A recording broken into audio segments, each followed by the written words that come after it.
Recently, a 34-year-old man committed suicide after releasing a lengthy video on a social media, a 24-page suicide note, blaming his estranged wife and a family for harassing him and his family by filing a slew of legal cases. Now, he also claimed that these cases were entirely false and done with the motive of extorting money from him, besides not allowing also the access to visit his young child. So in this video, he also claimed that the laws and the judicial system did not even favor the men, right? So this has sparked, in fact, a nationwide outrage and has reignited the debate of growing misuse of laws by the women in harassing men, especially in the realm of matrimonial disputes. Right.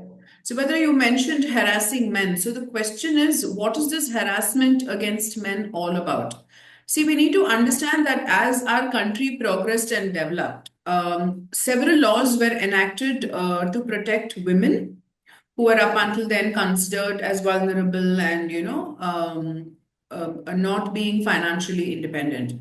So several landmark important acts were enacted, like relating to the Marriage Act, the Dowry Act, the Protection of Women from Domestic Violence Act, the Cruelty section under IPC. So majority of the laws relate to marriage, divorce, alimony, and protection from abuse. Okay, so these are technically women-centric laws. Now, here's where the catch is. What all laws, whatever we had mentioned now, the laws that were supposed to shield women have sadly been used as a weapon against men and their families, either in seeking personal vendetta or revenge or just plain to extort money. Now, and then the latest trend, and as we see, as India has progressed further now, and we see the rise in divorce cases, a new and a disturbing trend of, asking for crores of rupees in maintenance and alimony and for custody and raising the child has become the trend. Now, this is harassment because it has a direct bearing on the financial and the emotional well-being of the men and his family members. And in all this, we also forget that if there are children, it has an impact on them as well. Absolutely, you're right.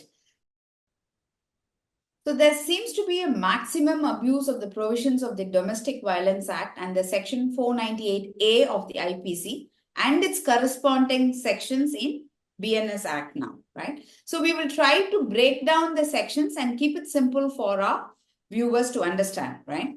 So Section 498A of the IPC introduced in 1983. Right. So it was only enacted with the objective of protecting and safeguarding the woman against harassment or being subjected to any kind of cruelty by the husband or his family due to dowry and other demands. Right. And also the punishment was up to about 3 years in prison, and it is a non-bailable offense. Now, since IPC has made its way for the BNS Act, sections 85 and 86 of the BNS Act of 2023 cover the cruelty provisions against women. So the provisions of 498A and the BNS Act are nearly identical, right? Correct. So in both these sections, if you see, the wording of the sections expressly covers only women. It states that if the husband or relatives of the husband. True. Right. Similarly, Subhadra, you pointed out the wordings. Yeah, similarly, I'd like to say, if you look at the Domestic Violence Act provisions, the preamble itself states that it is, and I quote, an act to provide for more effective protection of women guaranteed under the Constitution who are victims of violence of any kind occurring within the family and incidental matters connected thereto. So, if you also see the definition of an aggrieved person in the Domestic Violence Act under Section 2, it only talks about the victim being a woman, right? Correct. There is no mention of a man, or it's not a neutral definition. It's exclusively for women. True. While there are more instances of harassment cases of violence, abuse, dowry demands against women, not all cruelty victims are only women. True. Unfortunately, men are also subject to cruelty and harassment of some sort. In fact, I was reading about this and I was pretty shocked. In 2019, there was a study conducted by the Indian Council of Medical Research, where they had taken a sample size of about 1,000 males in towns like Rohtak in Haryana and other places in Delhi. And it was the statistics were reported that at least 51% of the sample size, which is almost 510 people, 510 males, had experienced harassment and abuse of some sort, emotional and physical, from their wives. Sandhya, this is a very, very alarming number, what you had stated, right? So in cases of matrimonial disputes, a grave cause for concern is the exorbitant sums of money demanded as alimony or maintenance and not providing access to the child visitation. Correct. Now, the father and the mother have equal right for the access to the child. The Supreme Court also has flagged misuse of laws in various cases from time to time. So if you look at way back in 2009, it was observed that Section 498A of IPC was being misused to settle personal vendetta.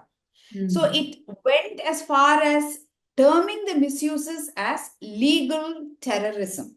Right. A very, very strong word, I must say. Yes, very strong observation.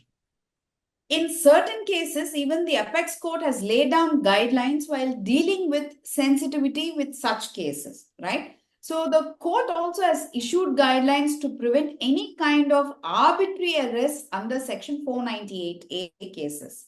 So some of the guidelines here are, they must not automatically arrest the husband or any family members. They must also determine if the arrest is necessary first in its place. Second, there has to be a prior permission from the magistrate and whether that arrest has to be obtained or not, right, before the arrest. A report also must be submitted to the magistrate post the arrest. A notice also must be served on the person to appear before the police, right? So these were the important guidelines raised. And the court also further suggested that for NRIs, passports must not be routinely impounded, but action taken after sufficient inquiry. Okay.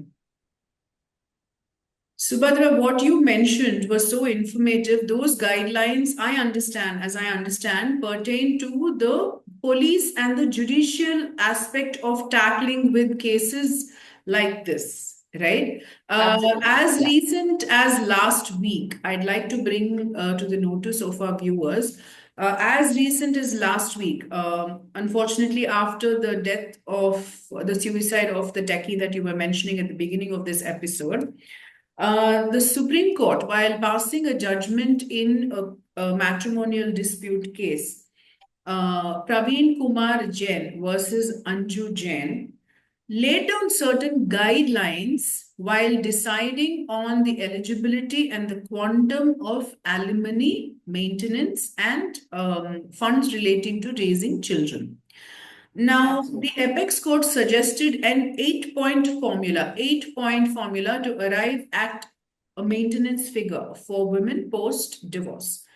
And key factors are the social and economic status of both the husband and wife, the basic needs of the wife and any children in future, the qualifications and employment status of both parties, husband and wife, the income and assets of both parties, not just the man, but of the woman as well, the standard of living enjoyed by the wife while she was residing in her matrimonial home with her husband or her in-laws, the employment status of the wife, and legal expenses if the wife is a non-working, and the husband's financial capacity, income, and existing liabilities and other responsibilities that he may have, like, say, towards his aged parents, or if there are any other familial obligations that he has on his side. Now, these guidelines coincided with the public outrage at the suicide of the techie, who was one of the primary reasons of him taking his life was his inability to bear the financial burden post the order that he got for divorce, as per the video that he released and his letters. And what we read in the papers, I'm given to understand that in addition to a monthly expenditure, some 3 to 4 crores of settlement was asked for. So these guidelines are extremely beneficial, and they have come at a right time in deciding the alimony cases. True. Now, consequent to the death of Atul Subhash, PILs were also filed in the court to relook at the laws and make them gender neutral. Right. So while laws are needed to protect women against harassment and abuse, they must be used to shield them and not as a weapon to get even with the husband and his family, right? So there are several cases of harassment of men. Not all of them are reported due to the loss of their reputation. Say only the famous ones are reported, like the Hollywood actor Johnny Depp's. True. And such incidents, are often taken as isolated events, So though the number of cases relating to women harassment are higher, the cases of harassment of men cannot be ignored, for law is equal to men and women, right? So the Indian Constitution itself guarantees so under the various articles. True. Actually, it is very well put by you. See, we've had an in-depth discussion over the previous episodes on women's protection and LGBTQ and all that. The intention of this discussion was not about being feminist or anti-feminist or anything. As legal professionals, we all know that law must be equal and fair to one and all. It is irrespective of gender, law must be equal. So gender neutral laws are the need of the hour. And unfortunately, the death of this techie has just, brought this whole discussion back into the limelight, right? True, very true. We hope that things would change, and hopefully in the coming year, we would have gender neutral laws in place, which will benefit the whole country. So we hope our viewers have found this piece of episode very, very informative. And we would like to close by saying, wishing all of you a very happy Christmas and a happy New Year ahead. Thank you. Bye.